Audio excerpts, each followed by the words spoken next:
The smell of charcoal and barbecue sauce filled the backyard as I pulled into my parents' driveway in suburban Phoenix. Every first Saturday of June for the past 15 years, our family gathered for what Dad called the most important day of the year. The Arizona sun beat down mercilessly, making the asphalt shimmer like a mirage, but nothing could keep the Martinez family from their sacred tradition. I grabbed the potato salad from my passenger seat, the same recipe I'd been assigned. Since I turned 18, and steeled myself for another afternoon of carefully navigated conversations. My sister Carmen's BMW was already parked in the shade, gleaming white against the desert landscape. Walking through the side gate, I could hear Dad's booming laugh echoing from the patio where he stood manning his prized Weber grill. Mom was bustling around the outdoor kitchen they'd built 3 years ago, her apron already stained with sauce, and her graying hair pulled back in the same ponytail she'd worn to every family gathering since I could remember. The backyard looked exactly as it had for decades.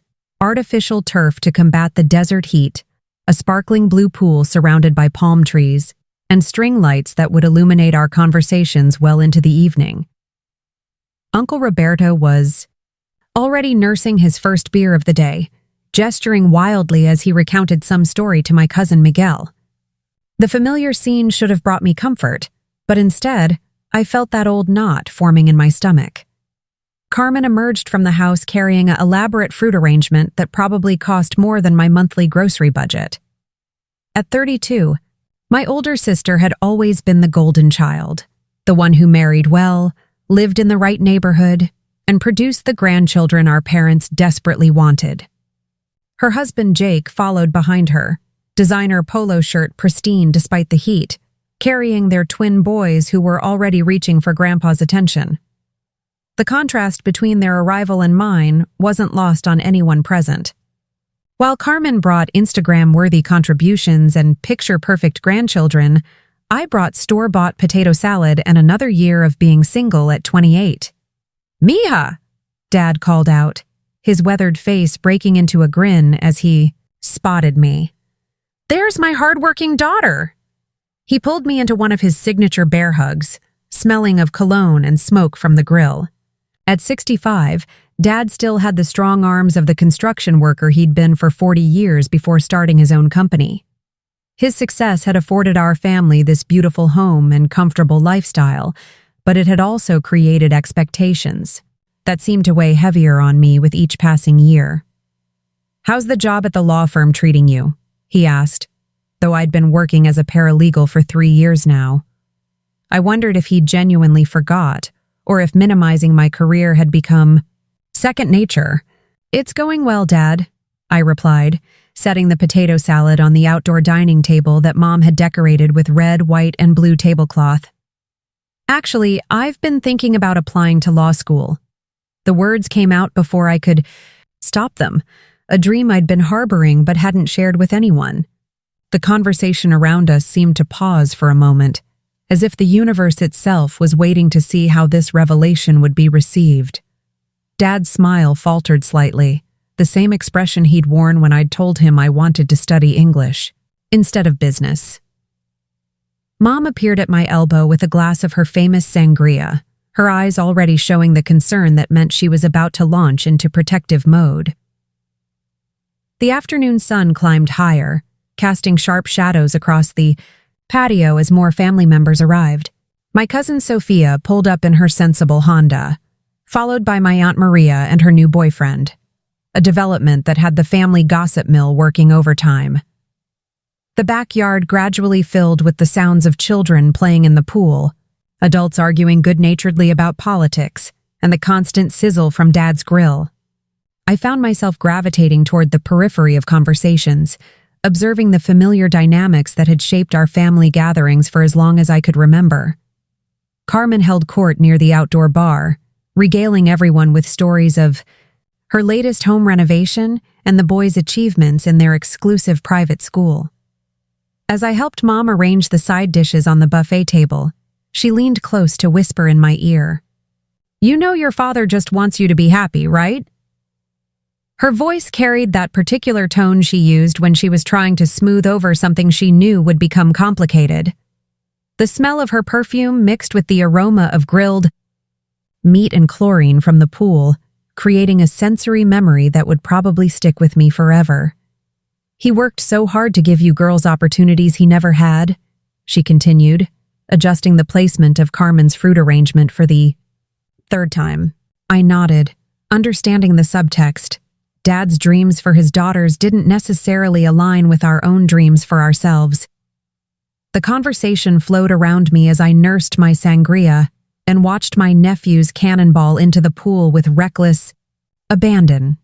Jake was deep in discussion with Uncle Roberto about real estate investments, their voices carrying the confidence of men who had never doubted their place in the world.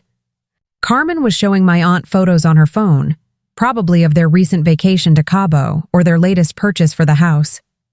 I felt like an observer in my own family, present but somehow separate from the easy camaraderie that seemed to come naturally to everyone else. The feeling wasn't new, but it seemed more pronounced today, as if the Arizona heat was magnifying every emotion and making everything feel more intense. When Dad called everyone to gather around for his traditional pre-meal speech, I found myself standing between Mom and Sophia, grateful for allies who didn't make me feel like I needed to justify my life choices. The sun was beginning its descent toward the mountains, painting the sky in shades of orange and pink that made Phoenix sunsets famous worldwide. Dad raised his beer bottle, his voice carrying across the backyard as conversations died down and all eyes turned toward him. "Another year, another barbecue," he began, his words carrying the weight of ritual and expectation. I took a sip of sangria and prepared myself for whatever was coming next, the knot in my stomach tightening as I noticed his gaze lingering on Carmen and her family. Dad's voice boomed across the backyard as he began his annual toast, the same ritual that had marked every family barbecue since I was 13 years old. "Family is everything," he declared, his weathered hands gesturing broadly as he spoke. The late afternoon sun caught the silver in his hair, making him look distinguished and patriarchal against the backdrop of our carefully manicured desert landscape. Everyone had gathered in a loose semicircle around him, drinks in hand, faces turned upward with the practiced attention of people who had heard variations of this speech many times before. I could see Mom beaming with pride from her position near the outdoor kitchen, her hands clasped together in front of her apron-covered dress. "Look at what we've built here," Dad continued, sweeping his arm toward the house that represented decades of hard work and sacrifice. The two-story adobe-style home with its red tile roof and arched windows had been their dream when they'd first moved to Phoenix 30 years ago. Back then, this neighborhood had been mostly empty lots and scorching desert. But Dad's construction business had flourished as the city expanded eastward into the Sonoran Desert. "This didn't happen by accident," he said, his voice taking on the authoritative tone he'd used when lecturing us as children. "This happened because we understood what success looks like, and we made the choices necessary to achieve it." Carmen stood beside Jake, her arm linked through his, their twin boys clinging to their legs like expensive accessories that completed the picture of suburban perfection. The golden hour light made her highlights shine and cast a warm glow over her designer sundress that probably cost more than I made in a week. I noticed how Dad's eyes lingered on this tableau. His successful daughter with her handsome husband and beautiful children, the embodiment of everything he'd worked to achieve. The contrast with my own solitary presence wasn't lost on anyone, especially not on me. I took another sip of sangria, feeling the alcohol burn slightly as it went down, and tried to prepare myself for whatever direction this speech was heading. "Some people make choices that honor their family's sacrifices," Dad continued, his voice growing more pointed with each word.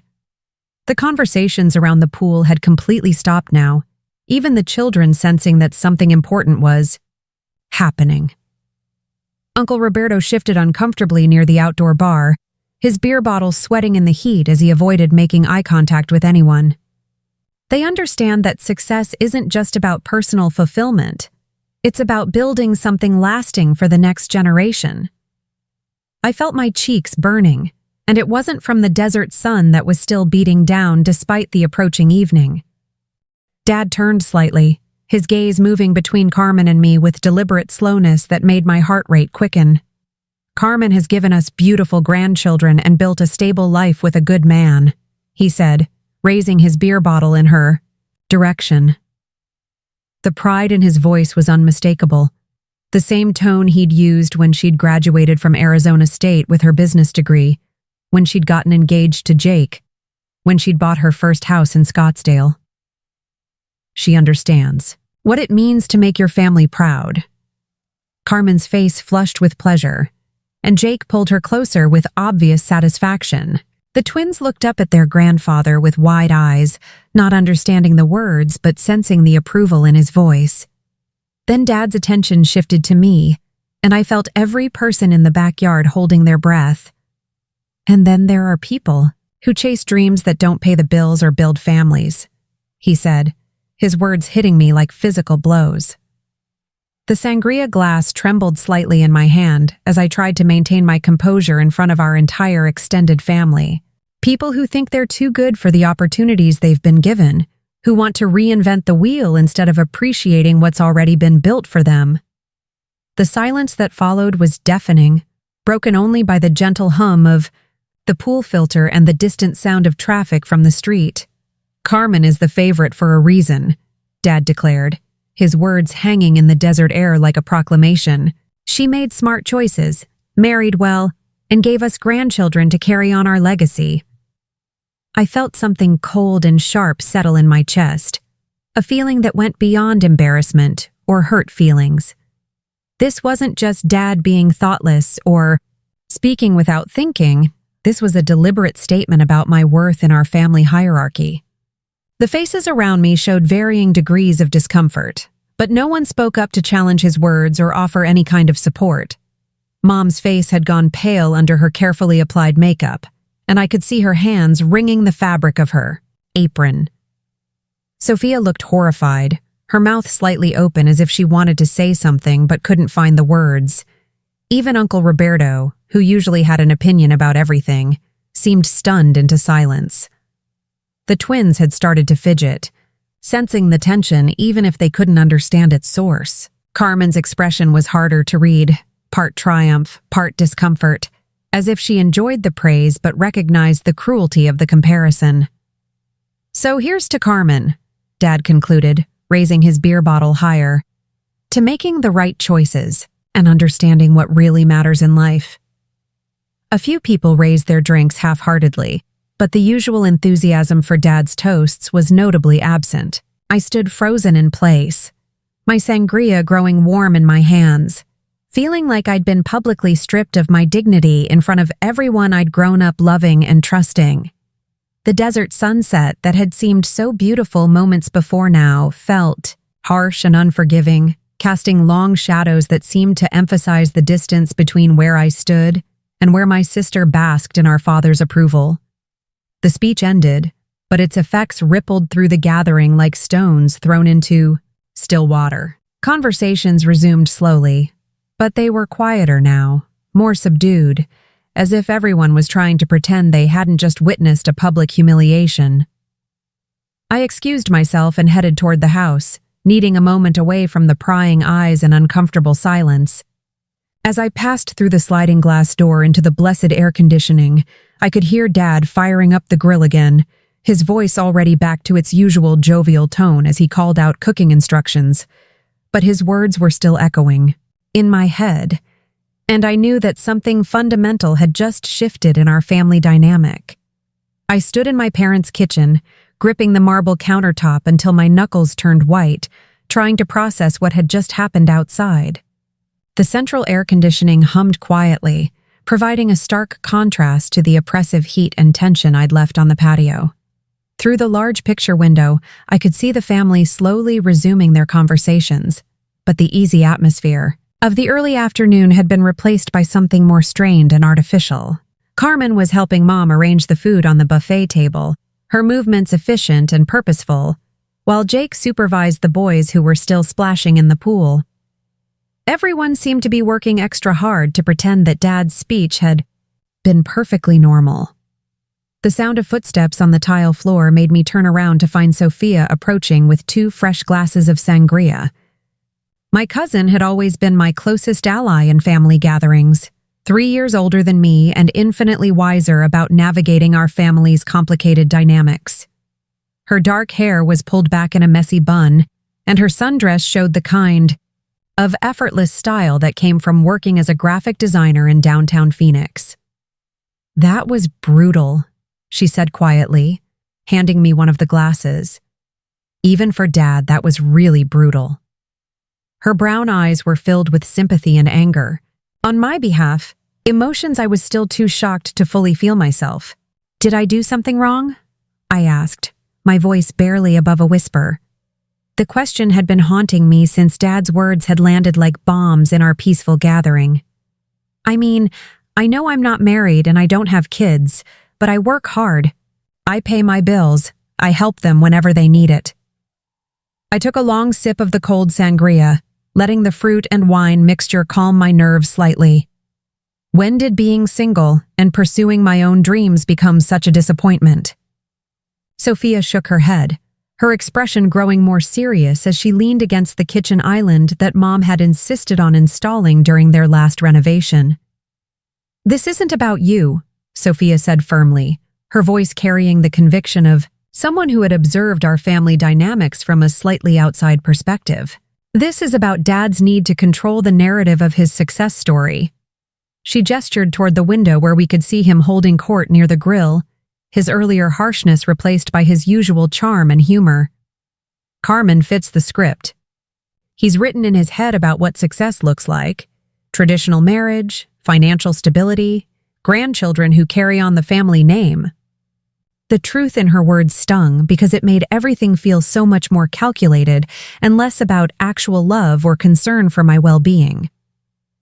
Through the window, I watched Mom approaching Carmen with what looked like a serious conversation, their heads bent together as they spoke in low voices.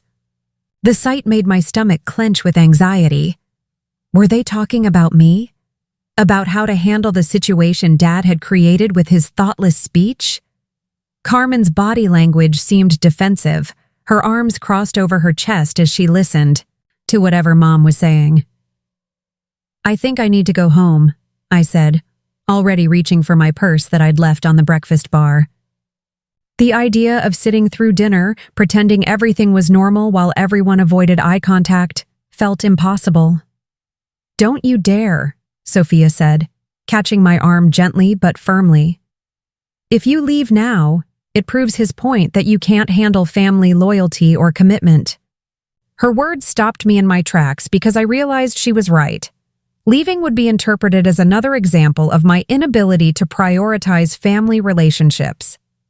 Besides, someone needs to challenge this behavior, and it sure as hell isn't going to be anyone else out there. She nodded toward the patio where Uncle Roberto was deep in conversation with Jake about golf, and my Aunt Maria was helping the twins dry off from their swim. Everyone seemed determined to pretend the elephant in the room didn't exist. I set my purse back down and took a deep breath, trying to gather the courage I would need to face the rest of the evening. "What would you do?" I asked Sophia, genuinely curious about her perspective as someone who had managed to maintain good relationships with everyone while still living life on her own terms. She was single by choice, focused on building her design business, and had somehow avoided the kind of judgment that seemed to follow me everywhere. How do you deal with the pressure and expectations without losing yourself in the process? The question felt larger than just this moment. It was about how to exist authentically within a family that seemed to have very specific ideas about what constituted a successful life. "I set boundaries," Sophia replied, her voice steady and confident. "I love our family, but I don't let their limitations become my limitations."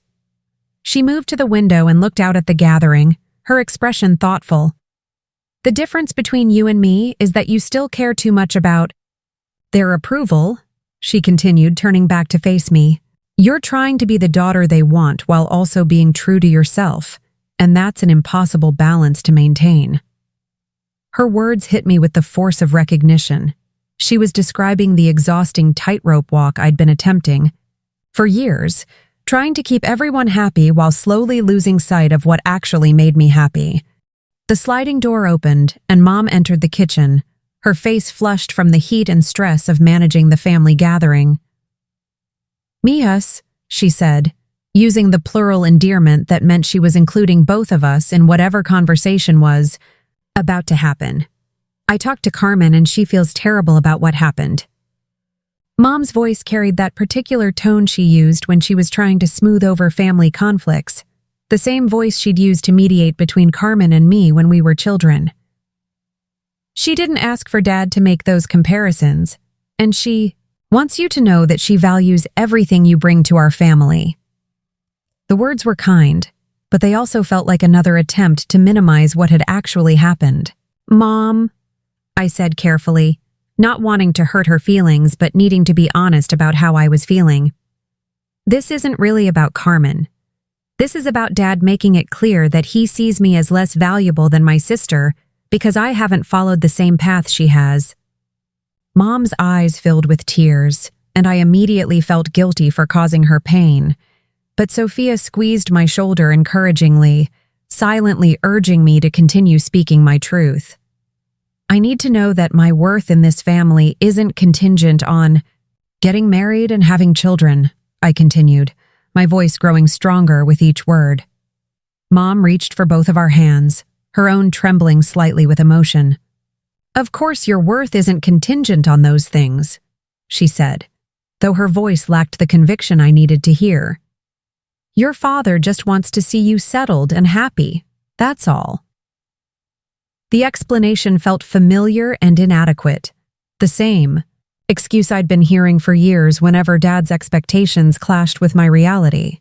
Through the window, I could see him flipping burgers with the same confident competence he brought to everything, seemingly unaware that his words had created ripples of tension throughout what should have been a joyful family gathering.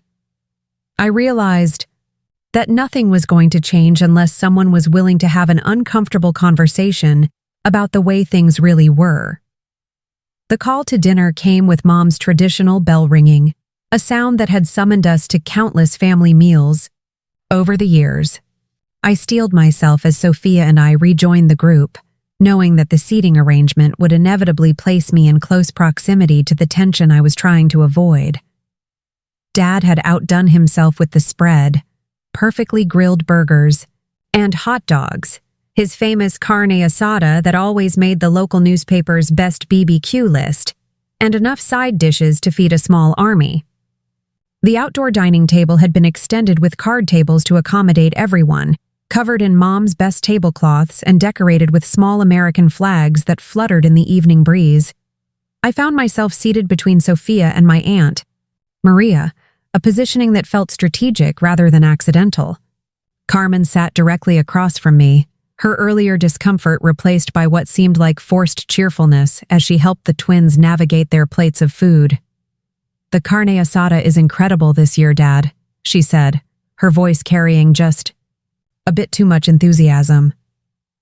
"Jake was just saying you should cater his company picnic next month."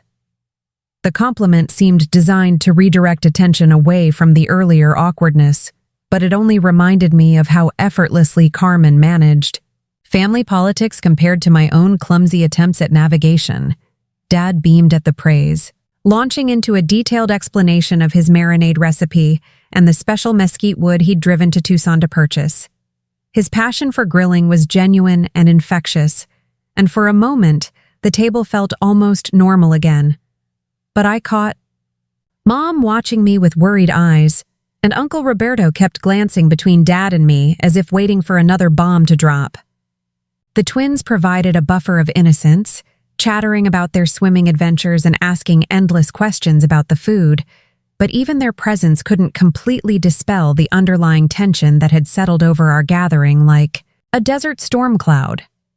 "So," Jake said, cutting into his burger with deliberate precision, I heard through the grapevine that you're thinking about law school."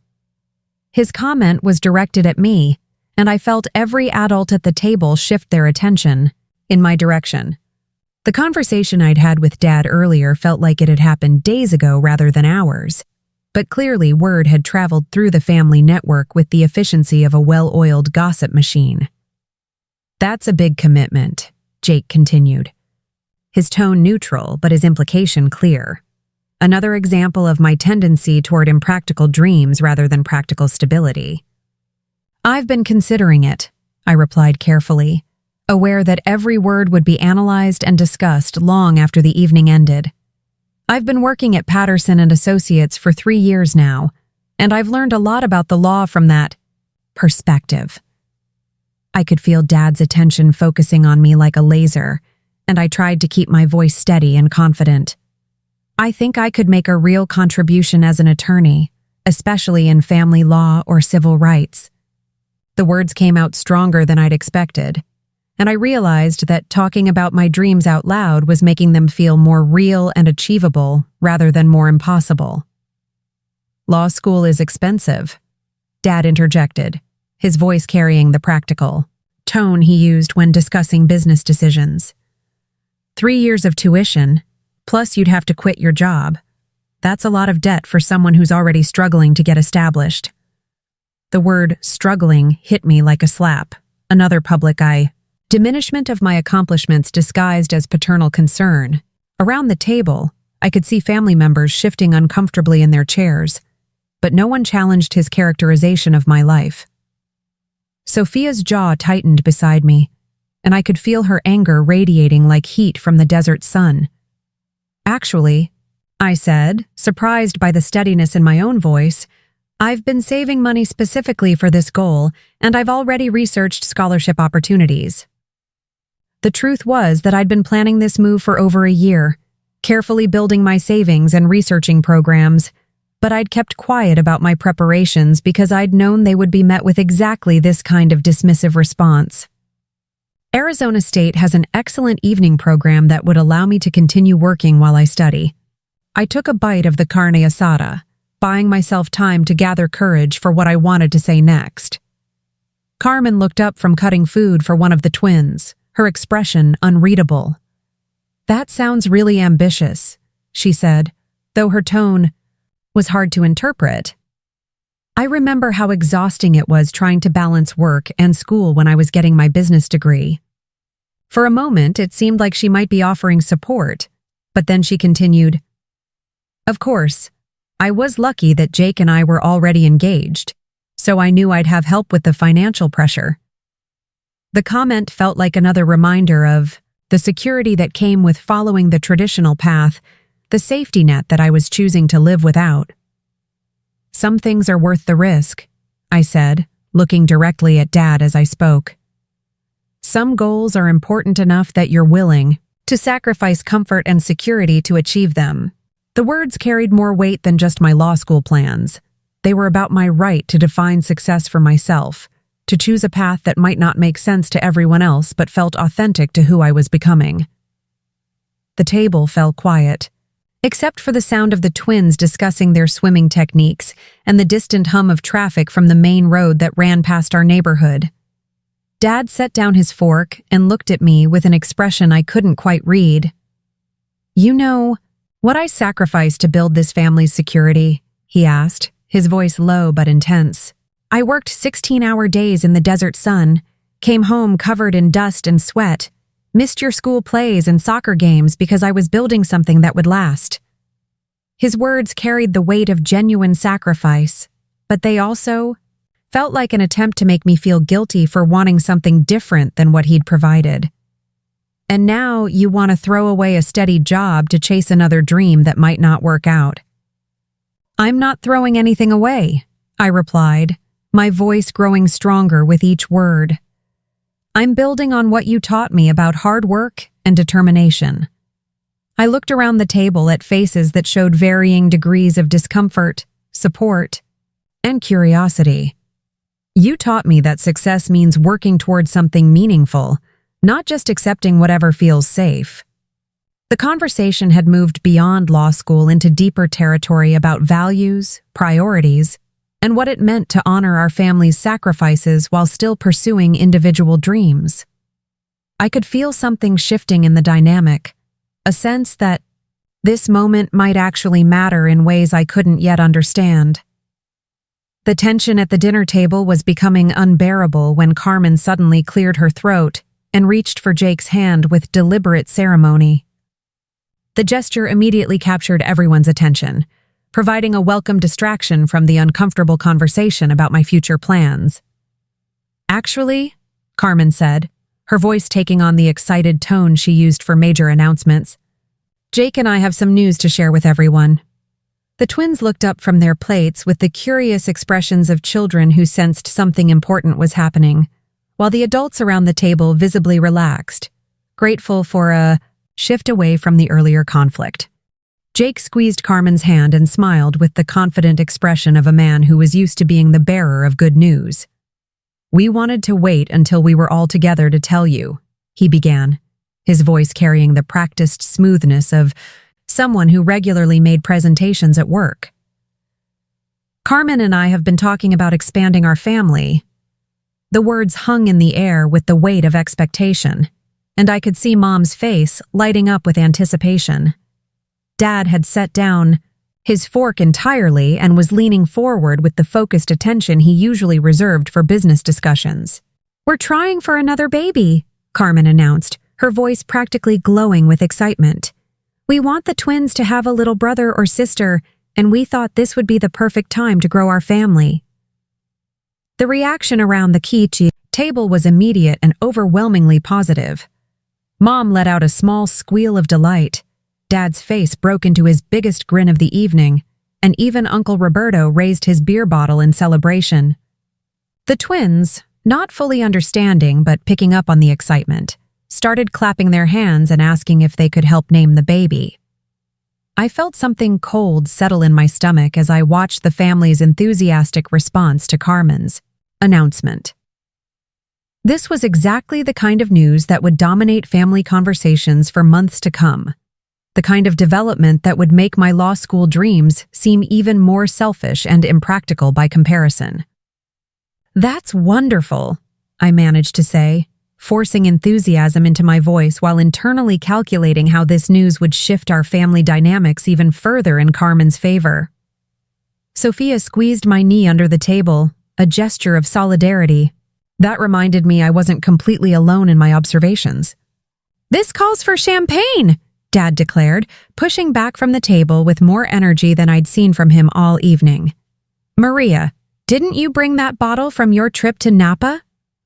The celebration was shifting into high gear, with everyone talking at once about potential names, due dates, and nursery decorations. Carmen was basking in the attention with obvious pleasure, her earlier discomfort about Dad's speech completely forgotten in the excitement of her own announcement. I realized that this was how our family worked. Uncomfortable truths were buried under layers of celebration and tradition. Problems were solved by focusing on the positive and ignoring the negative. As Dad returned with the champagne and began the elaborate process of opening it with his usual ceremonial flair, I found myself wondering if this announcement had been planned for tonight specifically because of the earlier tension. Carmen was smart enough to know that good news would overshadow awkward moments, and the timing felt almost too convenient to be accidental. But watching her genuine happiness as she accepted congratulations from everyone around the table, I realized that my cynicism might be unfounded. Maybe she really was just excited to share her news with the family, and the timing was purely coincidental. "To new beginnings," Dad said, raising his champagne flute high above the table as foam dripped down the sides. "To Carmen and Jake, and to the newest addition to our family." The toast felt pointed, another reminder of Carmen's success in fulfilling family expectations while I continued to disappoint. But as I raised my own glass and took a sip of the expensive champagne, I also felt something else stirring inside me. A recognition that I needed to stop waiting for my family's approval to pursue my own version of happiness and success.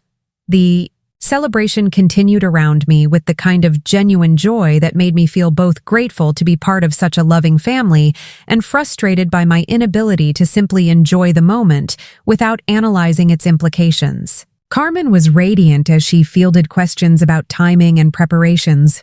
Jake was already calculating the financial implications of a larger family with obvious satisfaction, and the twins were spinning elaborate fantasies about teaching their future sibling to swim and ride bikes. Even Sophia seemed caught up in the excitement, asking practical questions about Carmen's plans for managing work and pregnancy. But as I watched Dad's face during the celebration, I noticed something that made me pause. His joy seemed almost relieved, as if Carmen's announcement had provided him with concrete evidence that his earlier harsh words had been justified. Here was his successful daughter, expanding her perfect family, and providing him with more grandchildren to spoil and show off to his friends. The contrast with my own situation couldn't have been more stark. While Carmen was creating life and building a legacy, I was contemplating taking on debt and pursuing dreams that might never materialize into anything practical or meaningful. The desert sky had darkened while we were eating, and the string lights Dad had hung years ago were now providing most of the illumination for our gathering. The champagne had mellowed everyone's mood, and conversations were flowing more easily than they had since Dad's earlier speech. But I couldn't shake the feeling that tonight had revealed something fundamental about our family dynamics that couldn't be celebrated away or forgotten with time. The question that kept echoing in my mind was whether I could continue to be part of this family while also being true to myself, or if those two things were ultimately incompatible. As Mom began clearing the dinner plates and organizing dessert, I excused myself to help her in the kitchen, needing a few minutes away from the celebratory atmosphere to process everything that had happened. The evening wasn't over yet, but I already knew that tonight would mark a turning point in how I understood my place in our family hierarchy. The only question was what I was going to do about it. The kitchen felt like a sanctuary as Mom and I began the familiar ritual of washing dishes and storing leftovers, our hands moving with the efficiency born of decades of post-gathering cleanup. The sounds of celebration continued from the patio, but they felt muffled and distant through the sliding glass door, giving us a pocket of relative privacy in the midst of the family chaos. Mom worked silently for several minutes, her movements more aggressive than usual as she scrubbed the serving platters with unnecessary force. I could tell she was processing the evening's events in her own way, trying to find the right words for whatever conversation was about to unfold between us. "Your father doesn't mean to be cruel," Mom finally said, her voice barely above a whisper as she rinsed soap suds from a casserole dish. The words felt practiced, as if she'd rehearsed this conversation in her mind during dinner, trying to find a way to explain away Dad's behavior without actually addressing its impact. "He just sees Carmen settled and happy, and he wants the same thing for you." She turned to face me, her eyes showing the strain of trying to hold our family together through sheer force of will and optimism. "He worries that you're making life harder for yourself than it needs to be." I dried the dish she handed me with slow, deliberate movements, buying time to formulate a response that wouldn't hurt her feelings while still being honest about mine. "Mom," I said carefully, "Dad didn't just express concern tonight. He publicly declared that Carmen is his favorite child because she made choices he approves of." The words tasted bitter in my mouth, but they needed to be said out loud, acknowledged as the reality they were, rather than minimized or explained away. That's not protective parenting. That's conditional love based on conformity to his expectations. Mom's face crumpled slightly, and I immediately felt the familiar guilt that came with causing her pain by pointing out uncomfortable truths about our family dynamics. She had spent her entire marriage trying to be the peacemaker, smoothing over Dad's rough edges and making excuses for his more hurtful moments. "He loves you both equally," she insisted, though her voice lacked conviction. "He just expresses it differently." The explanation felt hollow, even as she spoke it, and I could see in her eyes that she knew how inadequate it sounded. "Does he, though?" I asked, setting down the dish towel and facing her directly. When was the last time Dad bragged about my accomplishments to his friends? When did he ever introduce me as his successful daughter the way he does with Carmen? The questions weren't rhetorical. I genuinely wanted her to think about the patterns we'd all learned to accept as normal. I work full-time. I pay my own bills. I've never asked them for money. And I'm pursuing goals that could make a real difference in people's lives. But because I'm not married with children, none of that counts as success in his eyes. Through the window, I could see Dad holding one of the twins while Carmen and Jake discussed something with animated gestures. The scene looked picture perfect, like something from a family magazine, and I understood why Dad found it so satisfying. But I also understood that my own path, messier, less traditional, but equally valid, would never provide him with the same sense of validation and accomplishment. I can't keep trying to earn love that comes with conditions, I continued, my voice growing stronger with conviction. Mom reached for my hands, her own trembling slightly with emotion. Mija, your father does love you unconditionally, she said, though tears were forming in her eyes. He's just old-fashioned, and he thinks the traditional path is the safest one. Her words carried the weight of a woman who had spent decades navigating between her husband's expectations and her daughter's dreams. When he was growing up, success meant stability, marriage, and family. He doesn't understand that there are other ways to build a meaningful life. The explanation felt more honest than her previous attempts, but it still didn't address the harm his words had caused, or the changes that needed to happen. I squeezed her hands gently, trying to convey love and understanding, even as I held firm to my position. I know Dad has good intentions, I said, but intentions don't erase the impact of his words. Through the kitchen window, I could see the family beginning to gather around the fire pit that Dad had built in the corner of the patio, the flames casting dancing shadows across their faces. Tonight, he told our entire family that I'm less valuable than Carmen because of the choices I've made. That's not something I can just forget or pretend didn't happen. What do you want me to do?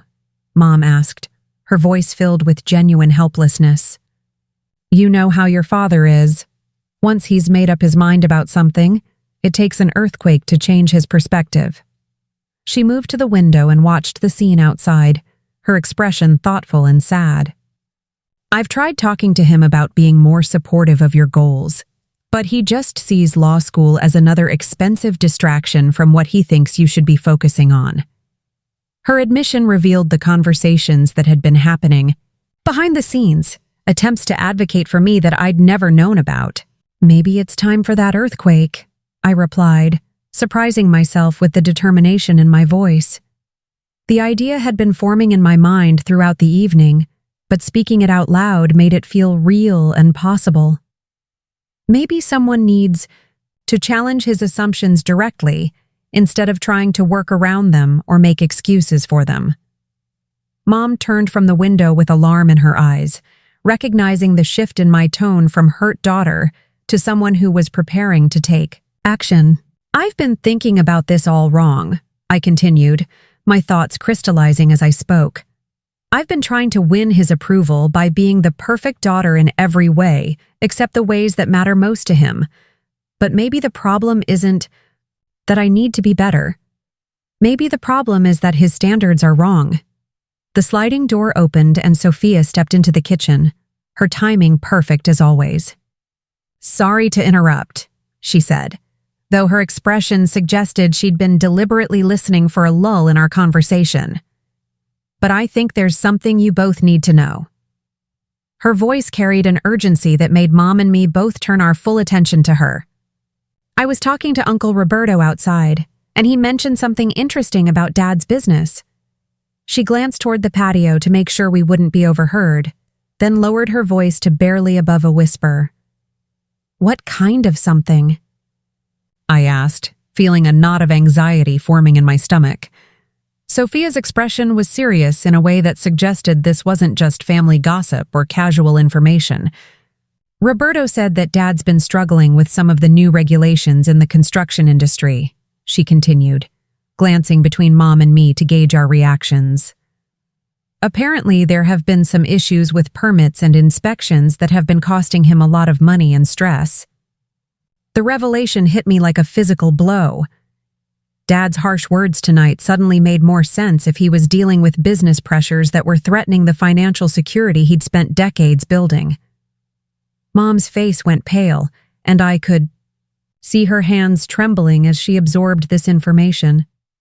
"He hasn't said anything to me about business problems," she said, though her voice suggested she was now recognizing signs she might have missed or ignored. "He's been more irritable lately, and he's been working longer hours, but I thought it was just the usual busy season." The pieces were falling into place. Dad's increased emphasis on Carmen's stability, his harsh criticism of my risky choices, his need to feel in control of at least one aspect of his family's future when his business success felt uncertain. "This doesn't excuse what he said tonight," I stated firmly, not wanting the new information to completely derail the boundaries I was trying to establish. "But it does help explain why he's been so focused on traditional markers of success lately." I looked at both Mom and Sophia, feeling the weight of this revelation settling over our kitchen conversation. If anything, this makes it more important for me to have that difficult conversation with him. He needs to understand that his stress about his own situation doesn't give him the right to diminish my choices or compare me unfavorably to Carmen. Sophia nodded approvingly, her expression showing relief that I wasn't backing down from my earlier resolution. "Exactly," she said. "And maybe understanding what's really driving his behavior will help you approach the conversation in a way that actually gets through to him." She moved to the window and looked out at the fire pit where Dad was now entertaining the twins with what looked like ghost stories, his animated gestures casting dramatic shadows in the firelight. "He's scared," she observed, her voice carrying new insight. Scared that the empire he built might not be as solid as he thought, scared that his daughters might not have the security he worked so hard to provide. But fear doesn't justify cruelty. The family had gravitated toward Dad's handcrafted fire pit as the desert temperature finally began to drop with the setting sun. The flames cast dancing shadows across everyone's faces, creating an intimate atmosphere that felt both cozy and somehow more honest than the earlier dinner conversation. I rejoined the group with Mom and Sophia, carrying a tray of s'mores supplies that had become another family tradition over the years. The twins were already bouncing with excitement at the prospect of roasting marshmallows, while Carmen and Jake had settled into the comfortable patio chairs that surrounded the circular stone fire pit Dad had built himself 3 summers ago. Dad was in his element as the fire master, adjusting logs and explaining the proper technique for achieving the perfect coal bed for marshmallow roasting. His earlier harshness seemed to have melted away in the warmth of the flames and the champagne celebration, replaced by the gentle grandfather persona that made him so beloved by the twins. "The secret," he was telling them with mock seriousness, "is patience. You can't rush a perfect marshmallow." Watching him with his grandchildren, I could see the man who had taught Carmen and me to ride bikes, who had attended every school play he could manage, who had worked those 16-hour days specifically so we could have opportunities he'd never had. Uncle Roberto had claimed the chair closest to the flames, his earlier discomfort replaced by the mellowness that came from an evening of good food and family company. "Remember when you built this thing?" he asked Dad, gesturing toward the elaborate fire pit with its surrounding stone benches and built-in storage for firewood. "You were so determined to do it yourself instead of hiring it out." Dad chuckled at the memory, launching into the story of how he'd spent 3 weekends learning masonry techniques from YouTube videos, determined to save money and prove he could master any construction challenge. The story was familiar to all of us, but it took on new meaning knowing about the business pressures he was currently facing. As the evening settled around us, I found myself studying the faces illuminated by the firelight, seeing my family with new clarity. Carmen was helping the twins prepare their marshmallow skewers with the same patient attention she'd shown as a babysitter when we were teenagers. Mom was distributing graham crackers and chocolate squares with the efficient organization that had managed countless family gatherings over the years. Sophia was documenting the scene with her phone, probably planning to create one of her beautiful family photo collages that we all treasured. Even Jake seemed more relaxed than usual, asking Dad genuine questions about the construction business that showed real interest rather than polite conversation. The moment felt perfect for the conversation. I knew needed to happen, but I also recognized how easily it could shatter the peaceful atmosphere we'd finally achieved. "Dad," I said, my voice cutting through the gentle crackling of the fire and the twins' excited chatter.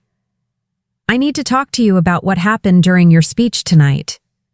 The words hung in the air like smoke, and I could feel everyone's attention shifting toward us even as they pretended to remain focused on their marshmallows.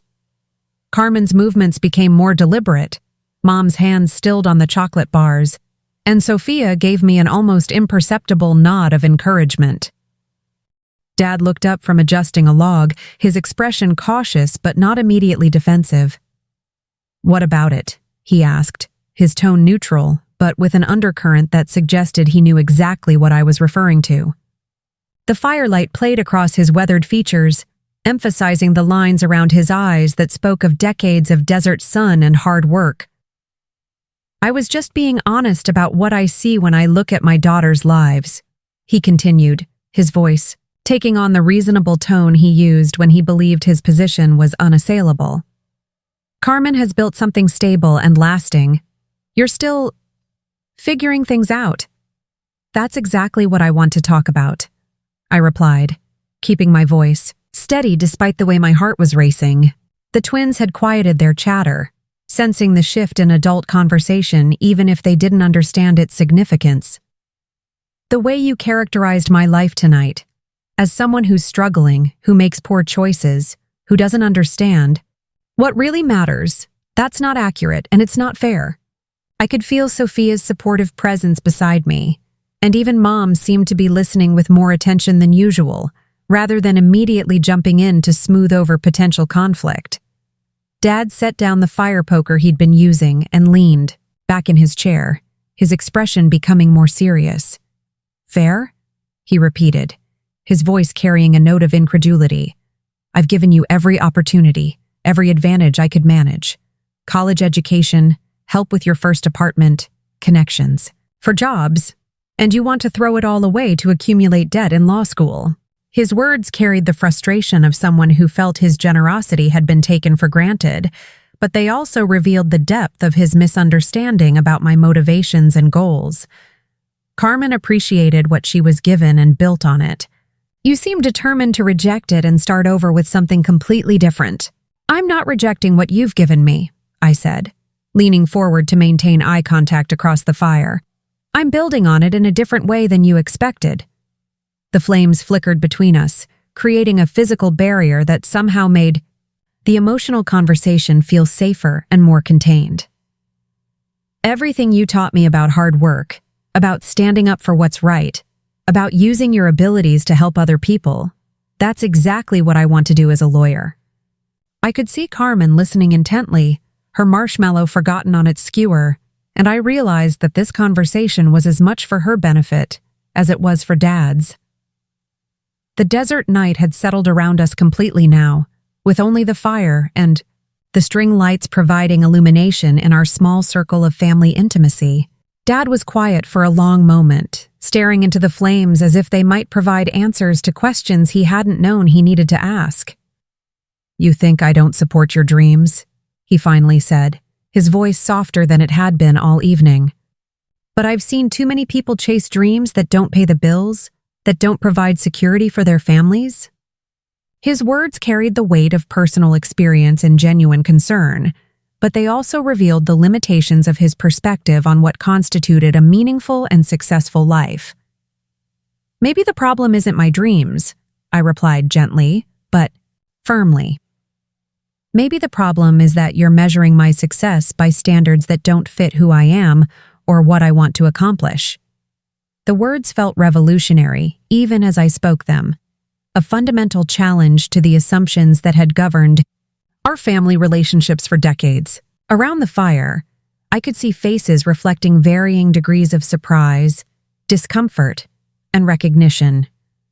The conversation wasn't over, but something important had shifted in the space between Dad's chair and mine, mediated by firelight and witnessed by the people who mattered most to both of us. Dad's silence stretched long enough that the crackling of the fire became the dominant sound in our circle, punctuated only by the distant hum of traffic from the main road and the soft whisper of desert wind through the palm trees. When he finally spoke, his voice carried a heaviness I'd rarely heard from him before. "You think I don't know what it's like to have dreams that don't match other people's expectations?" he asked, his eyes still fixed on the dancing flames. "I wanted to be an architect when I was your age. Had plans drawn up for buildings that would change skylines, create spaces that would inspire people. The revelation hit our family circle like a stone thrown into still water, ripples of surprise spreading across faces that had never heard this part of Dad's history. "What happened?" I asked softly, genuinely curious about this glimpse into a version of my father I'd never known existed.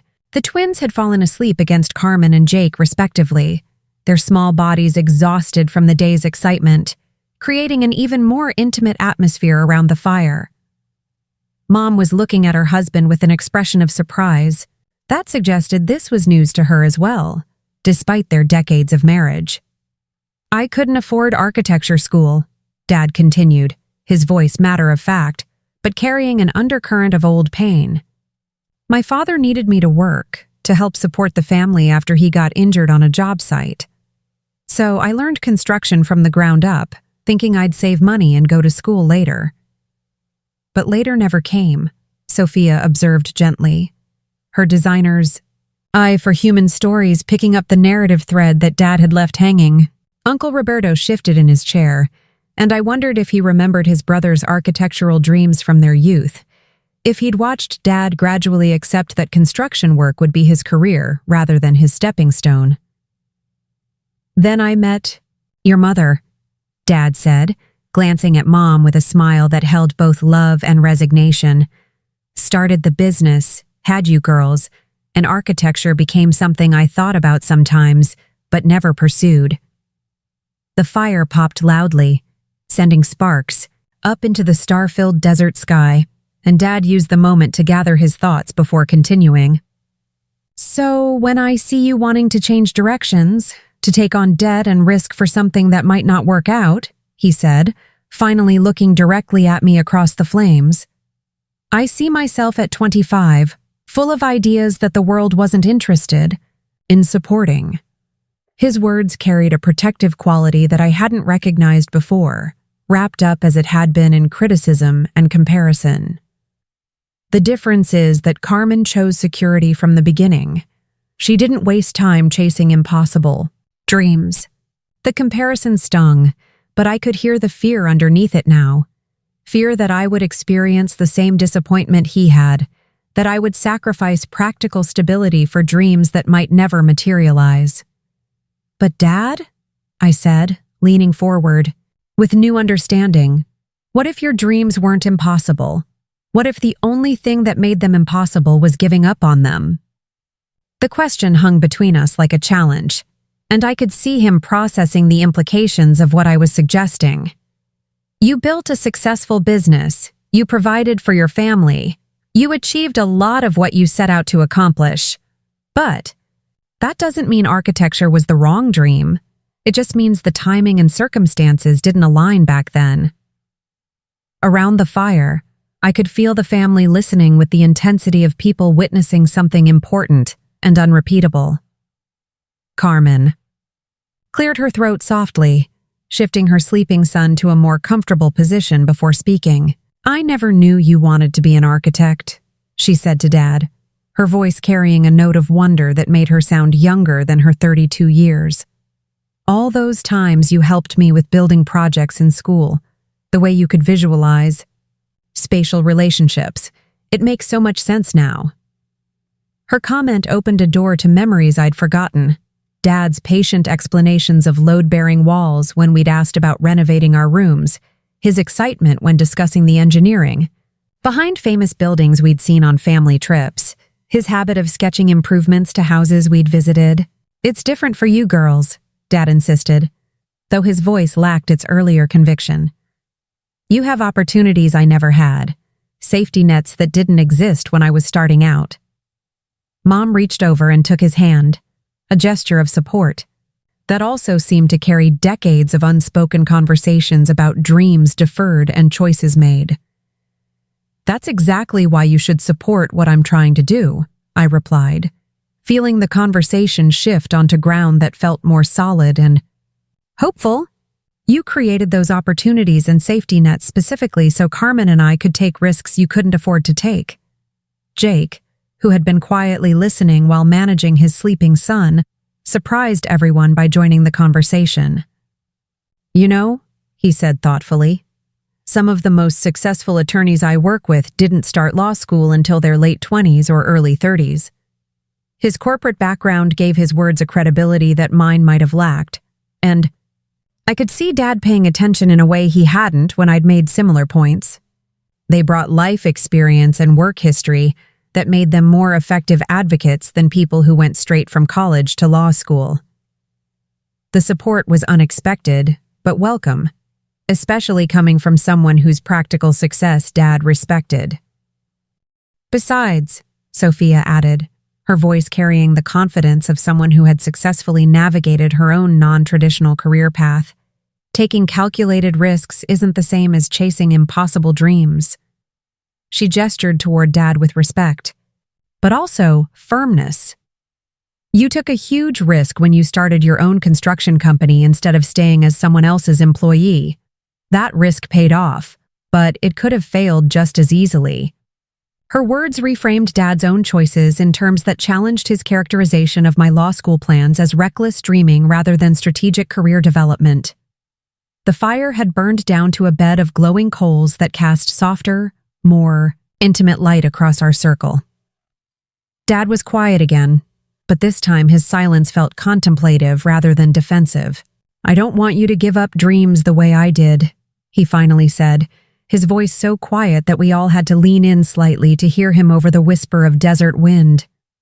"But I also don't want you to struggle the way I did, to feel like you're always one mistake away from losing everything you've worked for." The admission revealed the complexity of his feelings, not just disapproval of my choices, but fear that those choices might lead to the same disappointments and compromises that had shaped his own life. "Then help me succeed instead of expecting me to fail," I said, my voice carrying both challenge and invitation. "Believe in my ability to make good decisions instead of protecting me from risks that might actually be opportunities." The conversation had evolved far beyond the hurt feelings from his dinner speech into something deeper and more fundamental about how our family understood success, risk, and the courage required to pursue meaningful goals. Looking around the fire at faces illuminated by dying embers, I realized that this moment might be the beginning of a new kind of relationship with Dad, one based on mutual respect rather than traditional hierarchies and expectations. The following Monday morning found me sitting in my small apartment, staring at my laptop screen and the half-finished law school application that had been haunting my thoughts since the weekend's revelations. The conversation around the fire pit had ended with cautious hope rather than resolution. Dad hadn't suddenly embraced my plans, but he'd stopped actively discouraging them. The shift felt significant even if it wasn't everything I'd hoped for. But something Sophia had said during our kitchen conversation kept echoing in my mind. Maybe it's time for that earthquake.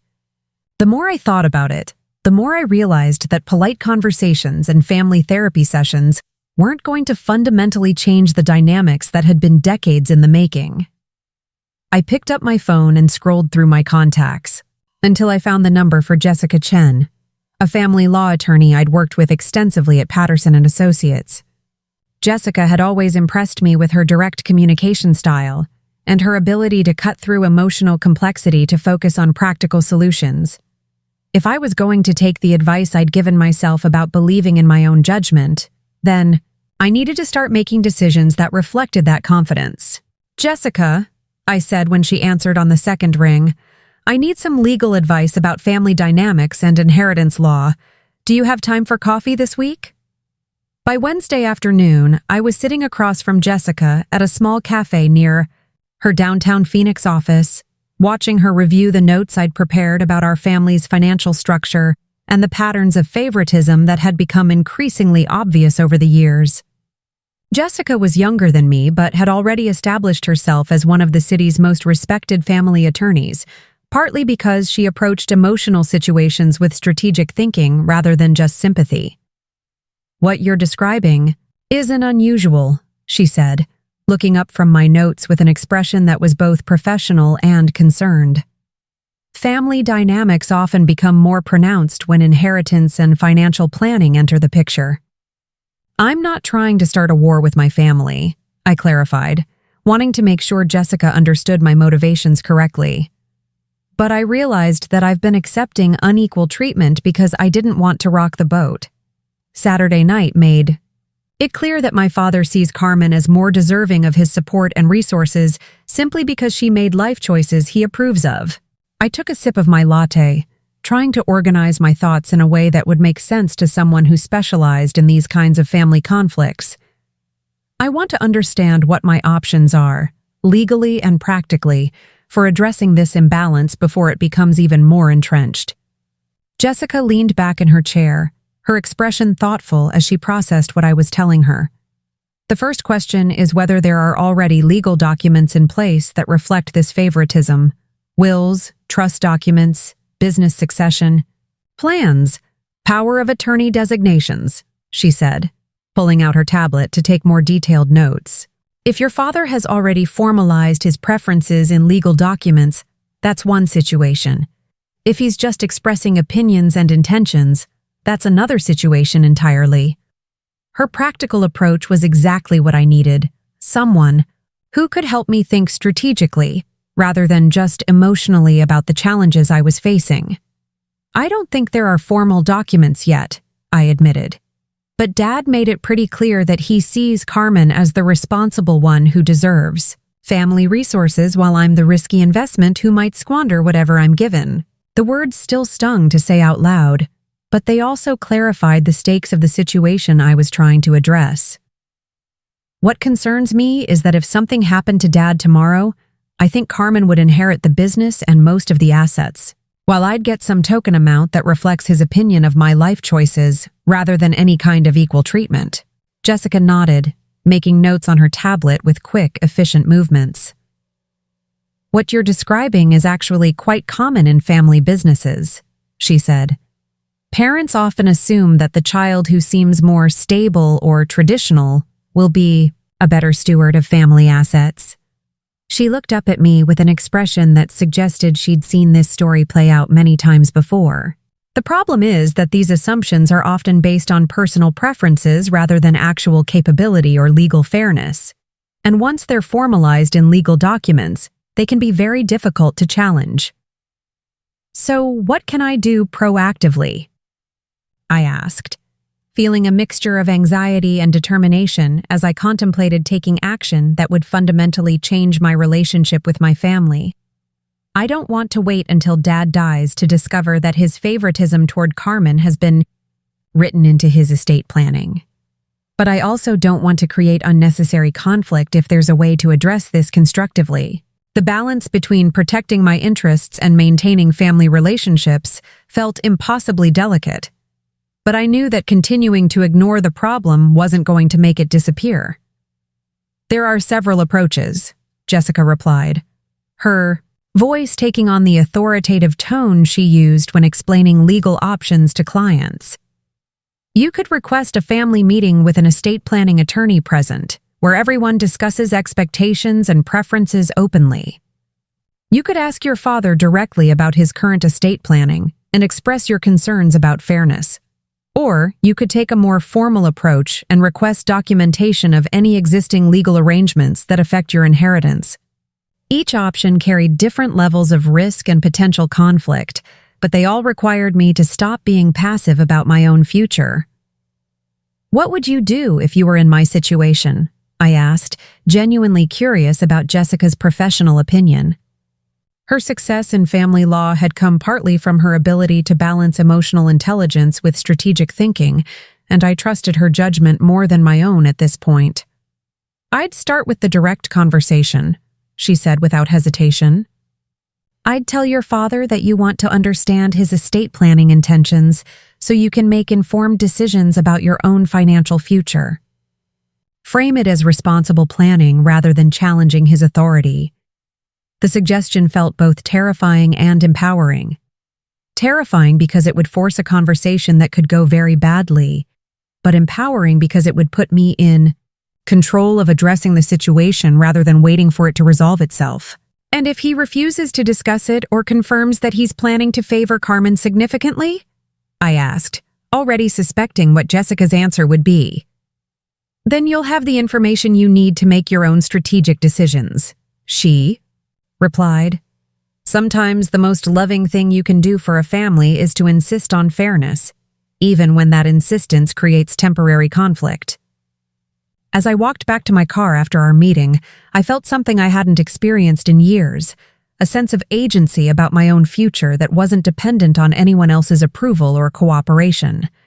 The conversation with Jessica had given me tools and perspective that transformed my hurt feelings into actionable plans. Dad's speech at the barbecue had revealed a problem that needed to be addressed, but it had also provided the motivation I'd needed to stop accepting unequal treatment as the price of family harmony. The question now wasn't whether I would have the difficult conversation with Dad, but when and how I would approach it to maximize the chances of a productive outcome. I chose the following Sunday afternoon for what I privately called the reckoning, scheduling it as a casual family visit, but with a very specific agenda in mind. Dad was in his workshop behind the house, tinkering with some project that involved sawdust and the smell of varnish when I knocked on the doorframe and asked if we could talk.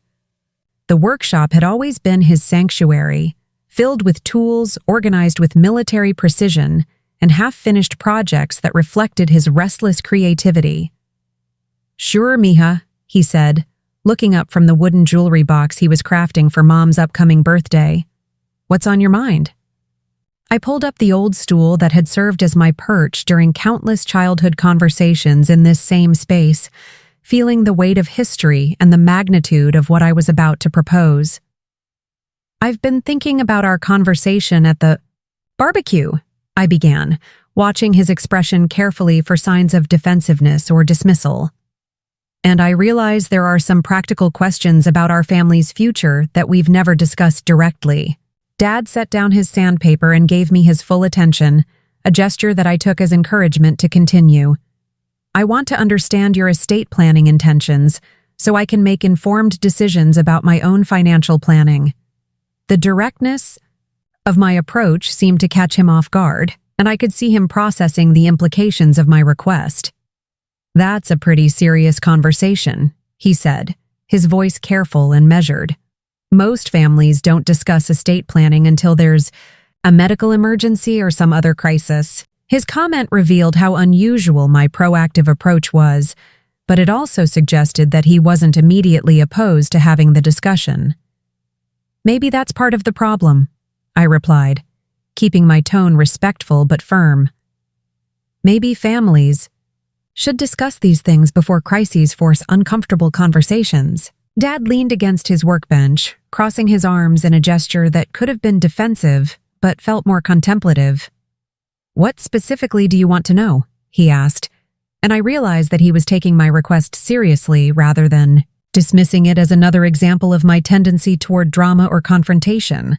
"I want to know if your estate planning reflects the same favoritism toward Carmen that you expressed at the barbecue," I said, deciding that indirect approaches were less likely to produce the clarity I needed. "I want to know if I should expect to be treated as an equal heir, or if I should plan my financial future accordingly." The question hung in the air between us like sawdust suspended in afternoon sunlight, streaming through the workshop windows. Dad was quiet for a long moment, his weathered hands running along the edge of the jewelry box as if seeking comfort in the familiar texture of wood grain. "I haven't finalized anything yet," he finally said, his voice carrying admission that suggested there had indeed been plans forming in his mind. But I have been thinking about how to divide things fairly between you girls. The word fairly felt loaded with potential conflict, and I realized that his definition might be very different from mine. What does fairly mean to you? I asked, leaning forward slightly to maintain eye contact across the cluttered workspace. The tools hanging on pegboard behind him represented decades of skilled labor and gradual success, and I understood that dividing this legacy felt overwhelming for someone who had built everything from nothing.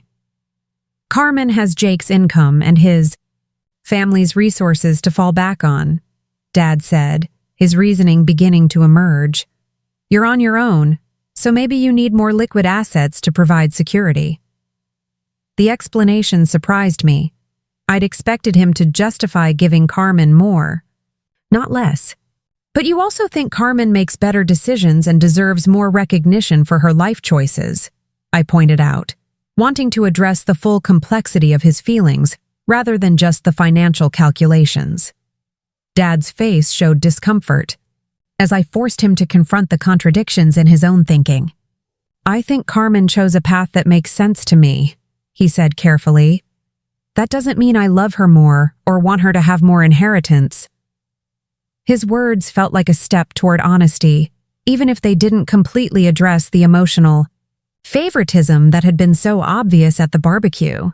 I took a deep breath and decided to make the request that Jessica had helped me prepare. I want you to schedule a meeting with your estate planning attorney, and I want all of us to be there.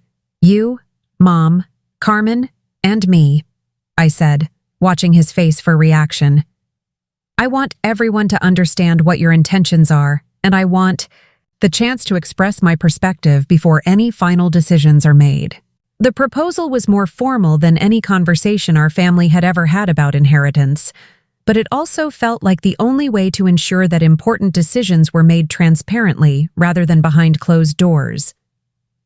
Dad's initial reaction was exactly what I'd expected, a mixture of surprise, resistance, and concern about family conflict. That seems pretty extreme, he said, straightening up from his relaxed position against the workbench. Estate planning is usually handled privately, between parents and their attorney. His response revealed how uncomfortable the idea of family transparency made him, but it also showed that he was taking my request seriously rather than dismissing it outright. Private decision-making is what created this problem, I replied. Your assumptions about what Carmen and I need or deserve are based on your perspective, not on actual conversations with us about our goals and capabilities. The afternoon sun was shifting position, casting different patterns of light and shadow across the workshop as our conversation continued. Dad picked up a piece of sandpaper and began working on the jewelry box again, the repetitive motion seeming to help him think through the implications of what I was proposing. What if Carmen doesn't want to have this conversation? He asked, focusing on his work rather than meeting my eyes. What if she's comfortable with things the way they are? The question revealed his concern about disrupting the comfortable dynamics that had served Carmen well, but it also showed that he was beginning to understand the seriousness of my request. Then that's information we all need to have, I replied, feeling more confident as the conversation progressed. If Carmen is comfortable with inequality because it benefits her, that's her choice. But she should have to own that choice openly, rather than pretending that Dad's favoritism doesn't exist or doesn't matter. The workshop fell quiet, except for the sound of sandpaper against wood and the distant hum of the air conditioning unit. Dad was clearly processing not just my request, but the larger implications of addressing family dynamics that had been unspoken for decades. All right, he said finally, setting down his tools and looking directly at me for the first time since I'd made my proposal. I'll call the attorney tomorrow and set up a meeting for all of us. His agreement felt like a victory, but it also marked the beginning of a process that would fundamentally change our family relationships, for better or worse. Thank you, I replied, understanding that this decision had required him to set aside his preference for privacy and control in favor of the transparency and fairness I was requesting. As I left the workshop and walked back toward the house, I realized that Saturday's barbecue had been the catalyst, but this Sunday's conversation in Dad's sanctuary had been the real turning point. The family meeting was scheduled for the following Thursday afternoon at the attorney's office downtown, a neutral location that would force everyone to approach the conversation with appropriate seriousness. As I drove home from Dad's workshop, I felt a mixture of anticipation and anxiety about what we might discover about each other during that upcoming conversation. But for the first time in years, I also felt proud of myself for insisting on fairness, rather than accepting inequality as the price of family peace. Whatever happened next, I would face it knowing that I had advocated for myself and my future, with the same determination Dad had always shown in building his business and providing for his family. The only difference was that my construction project was building boundaries and demanding respect, rather than buildings and financial security.